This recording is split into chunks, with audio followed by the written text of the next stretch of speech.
பிஜேபிக்கும் தமிழகத்துக்கும் நெருக்கம் ஏற்பட்டு இருப்பதை இந்த தேர்தல் உணர்த்துமா? கண்டிப்பாக உணர்த்தும். கண்டிப்பாக 2024 லோக்சபா தமிழகத்தில் அண்ணாமலை தலைமையில் நடப்பது, 2026 சட்டமன்ற தேர்தல் நடப்பது, நரேந்திர மோடிக்கு அறுதுணையாக இருந்தது அருண்ஜேட்லி, சுஷ்மா ஸ்வராஜ், கோபிநாத் முண்டே, அனந்த்குமார். இந்த மாபெரும் தலைவர்களுடன் நானும் பழகி இருக்கிறேன். சில கூட்டங்களில் என்னையும் அமர்த்தி வைத்து பேசியிருக்கிறார்கள். 2012-13 என்று நினைக்கிறேன்.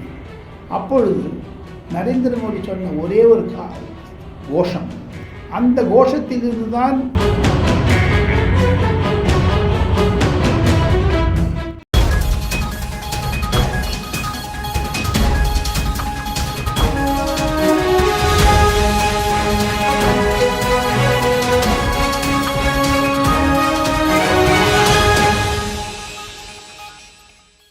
வணக்கம் நண்பர்களே. சாமானியன் தொலைக்காட்சிக்காக பத்திரிகை உலக ஜாம்பவான் டெல்லியார் ராஜகோபாலன் அவர்களை சென்னையில் இருக்கிற ஸ்டூடியோவில், அதுவும் சாமானியனுக்கு சொந்தமான ஸ்டூடியோவில் வச்சு நேர்காணல் செய்கிறேன். ரொம்ப மகிழ்ச்சி அடைகிறேன். நமஸ்காரம் நமஸ்காரம் நமஸ்காரம். நீங்கள் டெல்லியில் உட்கார்ந்து கொண்டு தமிழகம் பற்றி நிறைய பேசுவீங்க. இன்னைக்கு தமிழகத்தில் இருந்து கொண்டு தமிழகத்தை பற்றி பேச போகிறீர்கள். இப்போ தான் விஜயகாந்துக்கு பத்மா அவார்டு, அதே போல் விஜயகாந்த் தொடர்பாக பல கட்டுரைகளை மோடி அவர்கள் எழுதியிருக்கிறார். அண்ணாமலையினுடைய நடைப்பயணம் ரொம்ப வெற்றிகரமாக நடந்து வருகிறது. அது ஒரு நிறைவடையக்கூடிய ஒரு கட்டத்தில் இருக்கு. இப்படிப்பட்ட ஒரு சூழ்நிலையில் அதிலே மோடி அவர்கள் மீண்டும் மீண்டும் வந்துவிட்டு சென்றிருக்கிறார். அயோத்தியில் பிராண பிரதிஷ்டைக்கு முந்தைய 3 நாட்கள் அவர் தமிழகத்தில் இருந்தார். ஜனவரி 22 பிராண பிரதிஷ்டைனா முதல் நாள் வரைக்கும் அவர் தமிழகத்தில் தான் இருந்தார். பிராண பிரதிஷ்டையில பேசுகிற போதே நான் அரிச்சல் முனைக்கு போயிட்டு வந்தேன் அப்படிங்கிறத அவர் கோட் பண்ணி பேசினார். தமிழகத்தில் இருக்கக்கூடிய அரிச்சல் முனை பற்றி பேசினார். ஸோ மோடிக்கும் தமிழகத்துக்கும் ஒரு பெரிய நெருக்கம் ஏற்பட்டு இருக்கிறது. இப்படிப்பட்ட சூழ்நிலையில பிஜேபிக்கும் தமிழகத்துக்கும் நெருக்கம் ஏற்பட்டு இருப்பதை இந்த தேர்தல் உணர்த்துமா? கண்டிப்பாக உணர்த்தும். கண்டிப்பாக உணர்த்தும். 2024 லோக்சபா தமிழகத்தில் அண்ணாமலை தலைமையில் நடப்பது, 2026 சட்டமன்ற தேர்தல் நடப்பது, அதிலும் நான் சொல்லுகிறேன், வேட்டி கட்டிய தமிழராக நரேந்திர மோடி வலம் வந்தாரே திருவரங்க பெருமாள் கோவிலில், அவர் கையில் அதே திருவரங்க பெருமாளுடைய பட்டு வேஷ்டியையும் பட்டு புடவையும் பரிவட்டத்தையும் கையில் ஏந்தி கொண்டு ராமர் பெருமானுக்கு சமர்ப்பித்தாரே, அதுதான் தமிழகத்திற்கு இருக்கக்கூடிய மகிமை. அந்த தமிழகத்தின் தவிர இலங்கையில் இருக்கக்கூடிய கதிர்காமர் கோவிலுக்கும் சென்ற பெருமை நரேந்திர மோடிக்கு உண்டு. யாழ்ப்பாணத்திற்கும் போயிருக்கேன். நீங்களும் போயிருக்கீங்க. அது வேற விஷயம். நீங்களும் போயிருக்கீங்க. யாழ்ப்பாணத்துக்கு போன முதல் இந்திய பிரதமர் அவர் கரெக்ட், அப்சல்யூட்லி ரைட். ஸோ ஆக மொத்தம் அந்த பின்னணியில் பார்த்தால் தமிழகத்தின் மீது தனி மரியாதை வைத்திருப்பவர் நரேந்திர மோடி. இன்றல்ல நேற்றல்ல, பற்பல ஆண்டுகளாகவே. இல்லை என்றால் கன்னியாகுமரியிலும் திருவரங்கத்திலும் சென்னை ராஜ்பவனிலும் 3 நாட்கள் தொடர்ச்சியாக இருந்து செய்தது, அடித்தளத்தை வளர்த்தது அண்ணாமலை, ஃபவுண்டேஷன் போட்டது. இன்று தமிழகத்தில் பெருமையுடன் சொல்லிக்க முடியும், தெருக்கு தெரு, முனைக்கு முனை, வீதிக்கு வீதி, நகரத்துக்கு நகரம், மாவட்டத்திற்கு மாவட்டம், அண்ணாமலையினுடைய எண் மண் எண் மக்களுடைய நடைபயணம் என்பது நரேந்திர மோடியால் வரையறுக்கப்பட்டது, அமித்ஷாவால் அனுமதிக்கப்பட்டது, ஜேபி நட்டா அவர்களுடைய ஆசிகளால் தொடர்பணம் செய்கிறார். ஆக இந்த மூவருடைய நம்பிக்கைக்கு உரியவர் அண்ணாமலை. சில விஷயத்தை நான் நேர பார்க்கத்தை நான் வர்ணிக்க தயாராக இருக்கிறேன் சாமானிய நேயர்களுக்காக. பாஜகவுடைய அலுவலகம் 6 தீன்தயாள் உபாத்தியாய மார்க் புதுடெல்லியில் இருக்கிறது. 5 அடுக்கு நியூ பில்டிங். அது அசோகா அசோகா 9 அசோகா. அதுக்கு எதுக்கு ஒரு எக்ஸ்டென்ஷன் ஒன்று கட்டிருக்காங்க, பெருசாக கட்டியிருக்காங்க. 5 மாடி கட்டணும். மெயின் பில்டிங் இருக்கு பாருங்க, அது ஒரு 5 மாடி கட்டணும். அதுல BL சந்தோஷ் அமரக்கூடிய அறைக்கு அடுத்ததாக இருக்கக்கூடிய அறையில் தமிழகத்தில் அண்ணாமலையுடைய சுற்றுப்பயணத்தின் நடைபாதை பற்றி ஒரு வரைபடமே இருக்கிறது. வரைபடம், கிராஃப். ஓகே. இந்த இப்போ உதாரணத்துக்கு சொல்கிறேன் என்றால் செங்கல்பட்டிலிருந்து காஞ்சிபுரத்திலிருந்து வந்தவாசியிலிருந்து மருதாடுக்கு போகிறார் என்றால் அதெல்லாம் டாட்டாக போட்டு காமிப்பாங்க. அந்த மூமெண்ட்ஸ் அங்கேயும் ரெக்கார்ட் ஆகிட்டே இருக்கு. மார்க் பண்ணிட்டு அந்த கலர் சாக்கால கலர் பென்சிலால் ரவுண்டாக போட்டுன்னே வருவாங்க. இந்த இடத்த போயிருக்காரு. ஆக மொத்தம் டெல்லியில் கண்ட்ரோல் ரூமால் கண்ட்ரோல் செய்யப்படக்கூடிய மேற்பார்வை செய்யக்கூடிய விஷயத்தை பிரதமருக்கும் அமித்ஷாவிற்கும் நட்டாவிற்கும் பிரதிதினம் உணர்த்துவது பி ஆர் சந்தோஷ். இதுதான் பின்னணி சீனிவாசன். ஸோ அத்தனை முக்கியத்துவம் தருவர்கள் நடைபயணம் முடிந்து வெற்றிகரமாக செய்த அண்ணாமலைக்கு சென்னையில் வரவேற்பு கொடுக்க பிப்ரவரி மாதம் நரேந்திர மோடி சென்னை வருகிறார் என்றால் அது மகத்தான சாதனை. அது அந்த சாதனை என்பது தமிழகத்திற்கு நீங்கள் 3 நாட்கள் வந்தான்னு சொன்னீங்க. இன்னைக்கு நான் சொல்கிறேன், பிப்ரவரி 1, பிப்ரவரி 2 1, மார்ச் 1, ஏப்ரல் 1, ஏப்ரல் 2 1, ஆக 5 விசிட் ஒன்று பாக்கி இருக்கு.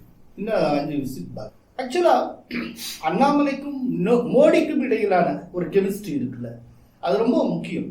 இதுக்கு முன்னால் மோடி அவர்கள் காந்திகிராம் யூனிவர்சிட்டிக்கு வந்திருந்தப்போ அங்கிருந்து கிளம்பி மதுரை ஏர்போர்ட் போகிற வரைக்கும் கிட்டத்தட்ட 45-50 மினிட்ஸு தன்னுடைய காரில் அண்ணாமலையை ஏற்றிக்கொண்டு பின் சீட்டில் ஏற்றிட்டு அவர் அண்ணாமலையோட உரையாடி கொண்டே வந்தது. இந்த விதமான ஒரு வாய்ப்பு அநேகமாக எந்த மாநிலத்தை சேர்ந்த பிஜேபி தலைவருக்கும் ஒன்று சொன்னதுனா அதுக்கு மேலே ஒன்று சொல்லட்டுமா? எஸ், ஒரு படி மேலே போய் எஸ், அகில இந்திய பாஜகவுடைய தேசிய குழு பழக்கும் போது யோகி ஆதித்யநாத் அரசியல் தீர்மானத்தை முன்மொழிந்தார். அது அண்ணாமலை வழிமொழிந்தது அண்ணாமலை. அந்த அண்ணாமலை கொடுக்கு இவ்வளவு முக்கியத்துவம் ஏன் தருகிறார்கள்? காரணம் என்ன என்று கேட்டால், சில இடத்துல எல்லாம் ஒரு பாலிடிக்ஸ் இருக்கு சீனிவாசன். இது பிஜேபிக்கு சாதகமாக போகுமா பாதகமாக போகுமா நடுநிலை இருக்குமாலாம் எனக்கு தெரியாது. இருப்பதை வெட்ட வெளிச்சமாக இருட்டடிப்பு செய்யாமல் சொல்கிறேன். நரேந்திர மோடி என்ன செஞ்சார்? 2012-13 இருக்கும் பொழுது பல திட்டங்களை, ரகசிய திட்டங்களை போட்டார். நரேந்திர மோடிக்கு அறுதுணையாக இருந்தது அருண் ஜேட்லி, சுஷ்மா ஸ்வராஜ், கோபிநாத் முண்டே, அனந்த்குமார். இந்த மாபெரும் தலைவர்களுடன் நானும் பழகி இருக்கிறேன். சில கூட்டங்களில் என்னையும் அமர்த்தி வைத்து பேசியிருக்கிறார்கள். 2012-13 என்று நினைக்கிறேன். அப்பொழுது நரேந்திர மோடி சொன்ன ஒரே ஒரு கோஷம், அந்த கோஷத்திலிருந்து தான் என் மண் என் மக்கள் 10 வருஷம் கழிச்சு வந்திருக்கிறது என்று என்னுடைய இறுதி ஒரு கருத்து. அருண் ஜேட்லியிடம் நரேந்திர மோடி பேசிக்கொண்டிருந்ததை நான் ஹிந்தியில் பேசியதை அப்படியே ஹிந்தியில் சொல்லிட்டு தமிழிலே தமிழாக்கம் செய்கிறேன். காங்கிரஸ்கோ ஏக்தம் கதம் கர்னா, காங்கிரஸை அடியோடு பூண்டோடு வேரோடு எடுத்து அறிய வேண்டும். அதற்கு என்ன செய்ய வேண்டும் என்றால் காங்கிரஸ் முக்த் பாரத் என்று ஒரு கோஷத்தை கொடுத்தார், ஸ்லோகன். அதே மாதிரி சீனிவாசன் என் மண் என் மக்கள், மகத்தான சாதனை. அதை இறைத்தையும் இருந்து பார்த்தால் தாங்கள் சொன்ன மாதிரி பிரைம் மினிஸ்டர் தன்னுடைய காரில் சீஃப் மினிஸ்டரையும் கவர்னரையும் தான் ஏற்றுவார், மீது யாரும் ஏற்ற மாட்டார். அது ஒரு புரோட்டோகால், எஸ்பிஜியினுடைய புரோட்டோகால். அந்த எஸ்பிஜிக்கு டெல்லியிலிருந்து உத்தரவு வந்தது, இன்று மாலை குறிப்பிட்ட இடத்திலிருந்து குறிப்பிட்ட இடம் மட்டும் அண்ணாமலை செல்வார் என்று ரைட்டிங்கில் வந்ததை நானே பார்த்தேன். ஸ்பெஷல் ப்ரொடெக்ஷன் குரூப் ஒரு கிராஷ் மெசேஜ்னு பேர் அதுக்கு. அந்த கிராஷ் மெசேஜ் இமெயில் அனுப்பிச்ச இதெல்லாம் பண்ணுவாங்க. ஓகே. அதே தவிர எஸ்பிஜிக்கும் சரி, இன்டெலிஜென்ஸ் பியூரோக்கும் சரி, ஆர்ஏடபிள்யூக்கும் சரி, அந்த ஆங்கில அக்ஷரம் இருக்கிறதே டைப் பண்ணுறாங்களே, அதுக்கு ஸ்பெஷலாகவும் நான் கிரியேட் பண்ணி வச்சிருக்கேன். Designed pattern. Okay okay. அந்த டைப் அடிச்சத்தில் Annamalai has been cleared by security SPG. அங்கே இருக்கக்கூடிய ஐஜி, எவ்ரி டூருக்கு ஒரு ஐஜி தான் இம்பார்ட்டண்ட். பிரைம் மினிஸ்டர் டூருக்கு அது கீழே 2 எஸ்பி 2 டிஎஸ்பிலாம் இருப்பாங்க. அந்த ஐஜிக்கு போன கிராஷ் மெசேஜில் ensure Annamalai does not carry mobile phone அப்படிலாம் இருக்குது அதில். Okay okay okay. அவரே ஐபிஎஸ் ஆஃபீஸராக இருந்திருக்காரு. ஏறும்போது அந்த डीआईजी आईजी एல்லாம் சொல்லியிருக்காங்க, சார் आपको पास तो कोई वीडियो ऑडियो नहीं है ना, प्रधानमंत्री के साथ ट्रैवल कर रहा है அப்படி இப்படி ஹிந்தியில் சொல்லியிருக்காங்க. அவர் நெய்ய சார் நெய்யன்னு சொல்லிட்டு ஃபோன் எடுத்து கையில் கொடுத்துட்டு அவர் தனியாக போயிருக்காரு. அப்போ பேசியது தான் சார் பெரிய மாபெரும் திருப்பம். அதே மாதிரி அவரை 3 முறை இலங்கைக்கு அனுப்பியது தான் மாபெரும் திருப்பம்.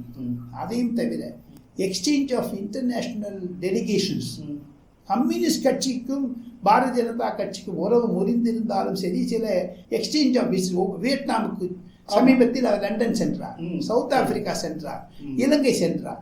இதையெல்லாம் ஒருங்கிணைத்தது விஜய் சௌத்திவாலே என்று சொல்லக்கூடிய விதேஷ் மந்திராலயம், அதாவது ஃபாரின் செல். நட்டா பிஜேபியுடைய ஃபாரின் நட்டா கூட வந்திருக்காரு.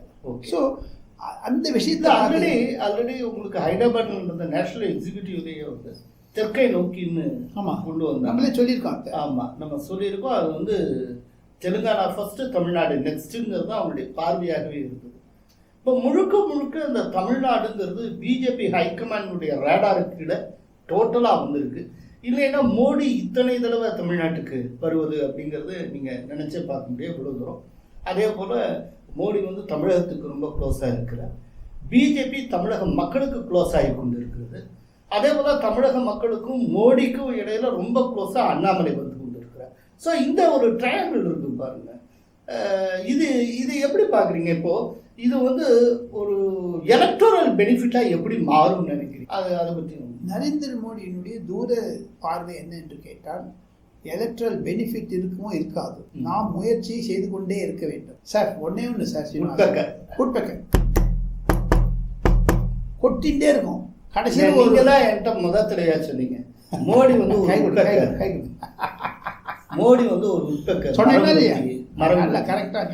அது வந்து தொடர்ந்து கொட்டிக்கொண்டே இருப்பார். முயற்சியில் முதல் கொத்துதலே நாளைக்கே வந்து பெனிஃபிட் கிடைக்கணும்னு அசத்தனமா எதிர்பார்த்துட்டே இருப்பார். ஆனா கொத்தறதை நிறுத்த மாட்டார். கொத்தினே இருப்பார். பொலிட்டிக்கல் உட்பெக்கர் என்னமோ இங்கே ஈடியெல்லாம் நிறுத்துன்னு நினைச்சிட்டு இருக்காங்க. அந்த உட்பெக்கர் ஆரம்பிச்சிருந்தா இங்கெல்லாம் ஓடி விடுவாங்க. இதெல்லாம் பார்த்துட்டே இருங்க. இப்போ அப்படின்னா பீகார்ல என்ன நடந்திருக்கோ அது எதிர்காலத்தில் தமிழகத்தில் நடக்க வாய்ப்பு உண்டா? 2024 ஏப்ரலுக்கு பிறகு மோடி 3வது முறையாக வந்த பிறகு எப்படி மீண்டும் மோடி வேண்டும் மோடி என்று தமிழிசை சவுந்தரராஜன் போன்ற பாஜகத்தார்கள் கற்றுக் கொடுத்த அந்த கோஷத்தை அண்ணாமலை பிற்படுத்தி விட்டு என் மக்கள் என் மண் என் மக்களுக்கு அந்த நடைபயணத்தை வெற்றிகரமாக முடிக்கிறாரே, அன்று வாருங்கள் தமிழகத்தினுடைய வரைபடம் எழுதப்படும். அரசியலில் மிகப்பெரிய மாற்றம் இருக்கும். திராவிடம் வர்சஸ் ஹிந்துத்வா. இதைத்தான் நான் கேட்கணும்.